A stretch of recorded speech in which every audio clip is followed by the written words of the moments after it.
jellyfish breathe. So when you breathe, ever work out really hard, or ever like when you run or do something, people tell you to put your arms over your head?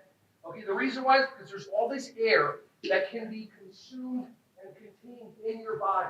So what you do is you do jellyfish breathing where there's 3 compartments of breathing. If you guys want to come in and experience the last 10 minutes of the program, feel free. You don't have to, if you don't want to. Okay, cool.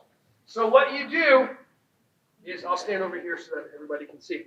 So what you do is first you start up here with your big belly breath. So breathe in, and just have your arms come a little. And now breathe in more with your chest, and your arms come up like this. And now instead of breathing out, you're going to have your arms like this, and now take in as much air. So it's like everything here just fills up, and then breathe out. Nice. All right, ready? Everybody, big belly breath in. And big chest breath in. And whatever's left, breathe in.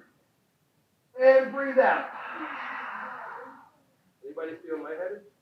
How many fingers you see? Okay, perfect. Let's do that one more time. Big belly breath in. Breathe in. Breathe in.